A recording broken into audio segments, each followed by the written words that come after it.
Hi friends, welcome back to my channel. എൻ്റെ ഈ channel ആദ്യമായിട്ട് കാണുന്നവരാണെങ്കിൽ ഒന്ന് സബ്സ്ക്രൈബ് ചെയ്യുക. അപ്പോൾ തന്നെ തൊട്ടടുത്തൊരു കുഞ്ഞു ബെല്ലൈക്കൺ കാണും, അത് പ്രസ് ചെയ്യാൻ മറക്കരുത്. ഇന്ന് ഞാനൊരു അടിപൊളി പുഡിങ്ങിൻ്റെ റെസിപ്പി ആയിട്ടാണ് വന്നിട്ടുള്ളത്. അപ്പം ഇത് ഒരു കോട്ടഡ് പുഡിങ്ങാണ്. കോട്ടഡ് പറഞ്ഞാൽ 2 ലെയർ തന്നെയാണ്, പക്ഷെ ഇത് കോട്ടിംഗ് ആണ് രണ്ടും. അപ്പോൾ ഇത് മാങ്ങയും പിന്നെ പിസ്തയും ഉപയോഗിച്ചിട്ടുണ്ടാക്കിയൊരു പുഡിങ്ങാണ്. അപ്പോൾ നല്ല അടിപൊളി ടേസ്റ്റാണ്. അപ്പോൾ എല്ലാവരും കണ്ടിട്ട് ട്രൈ ചെയ്ത് നോക്കണം. അപ്പോൾ അതിനാവശ്യമായ സാധനങ്ങൾ എന്തൊക്കെയാണെന്ന് നോക്കാം. അപ്പോൾ ഞാൻ നല്ലൊരു പഴുത്ത മാങ്ങ എടുത്തിട്ടുണ്ട്, അത് ചെറുതാക്കി അരിഞ്ഞിട്ടുണ്ട്. പിന്നെ 1/2 കപ്പ് പഞ്ചസാര, പിന്നെ 2 ടേബിൾ സ്പൂണ് കോൺഫ്ലോറും, പിന്നെ 1/2 കപ്പ് പാലും. നമുക്ക് ഒരു പാൻ എടുത്തുകൊണ്ട് അതിലേക്ക് പഞ്ചസാര ചേർത്ത് കൊടുക്കാം. ഇനി ഇതിലേക്ക് ഞാനിവിടെ 1/2 കപ്പ് പാലാണ് ഉപയോഗിക്കുന്നത്. 1/2 കപ്പ് പാൽ ഇതിലേക്ക് ഒഴിച്ചു കൊടുക്കുക.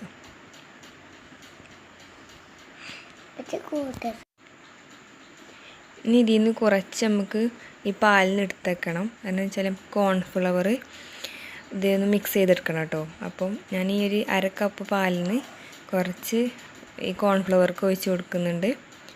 ഇനി നമുക്ക് ഈ കോൺഫ്ലവർ ഒന്ന് നന്നായിട്ടൊന്ന് മിക്സ് ചെയ്തെടുക്കണം.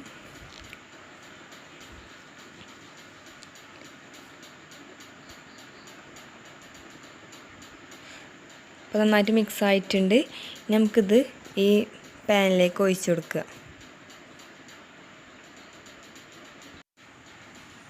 ഇനി ഇതൊന്ന് നന്നായിട്ട് ഇളക്കി കൊടുക്കുക. അപ്പോൾ നമ്മുടെ ഫസ്റ്റ് ലെയറിനുള്ള കൂട്ടാണ് കേട്ടോ നമ്മളിപ്പോൾ തയ്യാറാക്കിയിരിക്കുന്നത്. അപ്പം നമുക്ക് ഈ മാങ്ങ നന്നായിട്ടൊന്ന് ഗ്രൈൻഡ് ചെയ്തെടുത്തെടുക്കണം.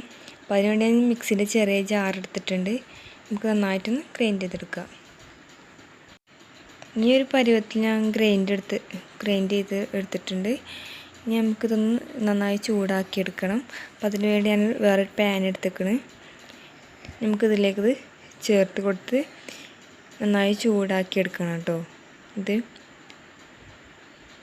ചൂടാക്കി നന്നായിട്ട് വേവിച്ചെടുക്കുക. അപ്പോൾ ഞാനിത് രണ്ടും വേവിച്ചെടുക്കാൻ പോവാണ്. അപ്പോൾ ഞാൻ 2 അടുപ്പത്തും ഇങ്ങനെ വെച്ചിട്ടുണ്ട്. അപ്പോൾ രണ്ടും ലോ ഫ്ലെയിമിലാണ്. കാരണം നമുക്ക് രണ്ടും ഒരേ ടൈമിൽ കൺട്രോൾ ചെയ്യാൻ പറ്റില്ലല്ലോ. അപ്പം ലോ ഫ്ലെയിമിൽ ഇട്ടുകൊണ്ട് ഇങ്ങനെ ചെയ്യുക. അപ്പോൾ നമ്മുടെ പാൽ നന്നായിട്ട് ഇളക്കി കൊടുക്കണം. അതിങ്ങനെ കട്ട പിടിക്കാതിരിക്കാനും അടി പിടിക്കാതിരിക്കാനൊക്കെ ശ്രദ്ധിക്കണം. പിന്നെ നമ്മുടെ മാങ്ങൻ്റെ പൾപ്പ് കരിയാതെ നോക്കുകയും ചെയ്യണം.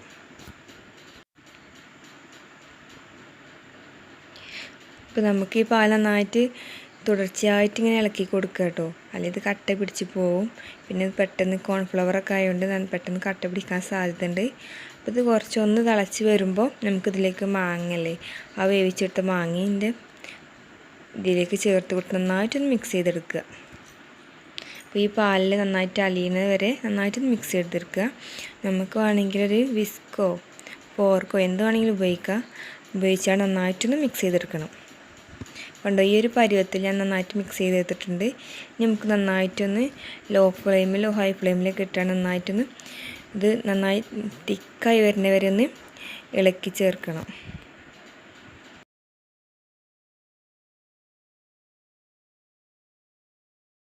അപ്പോൾ ഈ ഒരു പരുവത്തിൽ ഇത് തിക്കായി വന്നിട്ടുണ്ട് കേട്ടോ. ഇന്നിപ്പോൾ ഈ സമയത്തൊക്കെ നല്ലോണം നമുക്ക് തുടർച്ചയായിട്ട് ഇളക്കി കൊടുക്കണം. കാരണം ഇത് അടി പിടിക്കാനൊക്കെ സാധ്യത ഉണ്ട്. മാത്രമല്ല പിന്നെ കട്ട കുത്താനും സാധ്യതയുണ്ട്. അപ്പം അങ്ങനെയൊക്കെ അതൊന്നും ആവാതെ ശ്രദ്ധിച്ചുകൊണ്ട് നന്നായിട്ടിത് മിക്സ് ചെയ്ത് കൊടുക്കുക.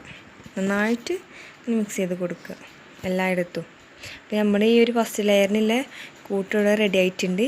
നമുക്കിനി പുഡിങ് തയ്യാറാക്കാനുള്ള പാത്രത്തിലേക്ക് ഇത് ഒഴിച്ച് കൊടുക്കാം.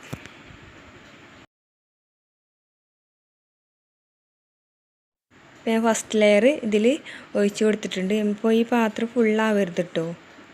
ഇനി നമുക്ക് സെക്കൻഡ് ലെയർ ഉണ്ടാക്കണം. അതിന് വേണ്ടി ഞാൻ 1 കപ്പ് വെള്ളമാണ് എടുത്തിട്ടുള്ളത്. അപ്പോൾ ഈ 1 കപ്പ് വെള്ളത്തിൻ്റെ 3/4 ഭാഗം ഒഴിച്ചിട്ടുണ്ട്. ബാക്കി ഞാൻ 1/4 ഭാഗം കോൺഫ്ലവർ, ഇവിടെ 1 കപ്പിന് ഞാൻ 1.5 ടേബിൾ സ്പൂണാണ് എടുത്തിട്ടുള്ളത്. പിന്നെ അതിലേക്ക് തന്നെ 1 ടേബിൾ സ്പൂൺ പാൽപ്പൊടിയും കൂടി ചേർത്തിട്ടുണ്ട്. ഇത് ഇതിലേക്ക് ഒഴിച്ച് കൊടുക്കുക. നന്നായിട്ടൊന്ന് മിക്സ് ചെയ്ത് കൊടുക്കുക. ഇനിയും ഇതിലേക്ക് 1/4 കപ്പ് പഞ്ചസാര കൂടി ചേർത്ത് കൊടുക്കുക. അപ്പോൾ മധുരത്തിന് ആവശ്യമായ പഞ്ചസാര ഇട്ടാണ് ചേർക്കുന്നത്. അപ്പോൾ അധികം വേണ്ടവർക്ക് അധികം ചേർക്കാം. പിന്നെ ഇത് സെക്കൻഡ് ലെയർ പിസ്തയാണ്. അപ്പോൾ അതിന് പിസ്തൻ്റെ എസെൻസ് ഞാൻ 2-3 തുള്ളി ചേർത്ത് കൊടുത്തിട്ടുണ്ട്. നമുക്കിത് ഇളക്കി ചേർത്ത് കൊടുക്കാം. അപ്പോൾ ഇത് കളറുണ്ടോ എന്ന് നോക്കുക. ഇല്ലെങ്കിൽ പിന്നെയും നമുക്കിതിലേക്ക് പിസ്തൻ്റെ എസെൻസ് 1-2 തുള്ളി ചേർത്ത് കൊടുക്കുക. അപ്പോൾ ഇത് കുറച്ച് കളർ കുറവാണ്. അപ്പോൾ നമുക്കിതിലേക്ക് ഞാൻ വീണ്ടും 2 തുള്ളി പിസ്തൻ്റെ എസെൻസ് ചേർത്തിട്ടുണ്ട്. ഇനി നമുക്ക് നന്നായിട്ട് തിക്കായി വരുന്നവരെ ഒന്ന് കുക്ക് ചെയ്തെടുക്കാം. അപ്പോൾ തിക്കായി വരുന്നവരെ ഇത് കണ്ടിന്യൂസ് ആയിട്ട് നമുക്കിതൊന്ന് ഇളക്കി കൊടുക്കുക. അപ്പോൾ ഇത് അടി പിടിക്കാതെയും കട്ട പിടിക്കാതെയൊക്കെ ശ്രദ്ധിക്കണം.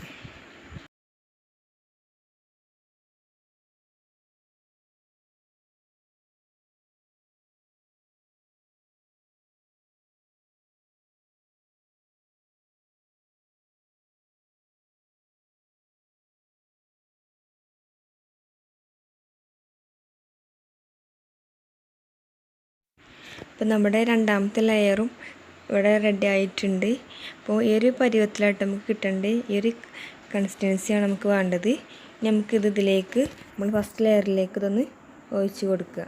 കണ്ടപ്പോൾ ഇത് നമുക്കിതിൻ്റെ ഉള്ളിലേക്കായി പോകുന്നുണ്ട്. അപ്പോൾ ഇങ്ങനെയാണ് ഞാൻ ഉദ്ദേശിച്ചത്. കോട്ടിംഗ് ആയിട്ട് കിട്ടും. ഇനിയിപ്പോൾ ഇത് നമുക്കൊന്ന് ചൂടാറിയതിന് ശേഷം ഒന്ന് ഫ്രിഡ്ജിൽ വെച്ച് ഇത് ഫ്രീസ് ചെയ്തെടുക്കുക, തണുപ്പിച്ചെടുക്കുക. അപ്പോൾ ഇത് നമുക്ക് നന്നായിട്ടൊന്ന് നമുക്ക് ഇങ്ങനെ ഉറച്ച് കിട്ടും. അപ്പോൾ ഇത് ഞാനിപ്പോൾ പുഡിങ്ങൊക്കെ ആയി. ഇപ്പോൾ ഞാനിപ്പോൾ 2 മണിക്കൂർ വരെ ഫ്രിഡ്ജിൽ വെച്ചിരുന്നു. നമ്മുടെ അടിപൊളി പുഡിങ് കൂടെ റെഡി ആയിട്ടുണ്ട്.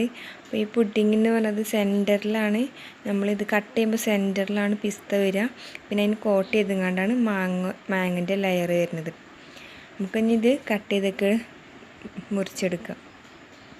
അപ്പോൾ നമ്മുടെ അടിപൊളി പുഡിങ് കൂടെ റെഡി ആയിട്ടുണ്ട്. അപ്പോൾ എല്ലാവർക്കും ഈ റെസിപ്പി ഇഷ്ടപ്പെടുന്നു വിചാരിക്കുന്നു. ഇഷ്ടപ്പെട്ടാൽ ലൈക്ക് ചെയ്യുക, ഷെയർ ചെയ്യുക. അപ്പോൾ സബ്സ്ക്രൈബ് ചെയ്യാൻ മറക്കരുത്.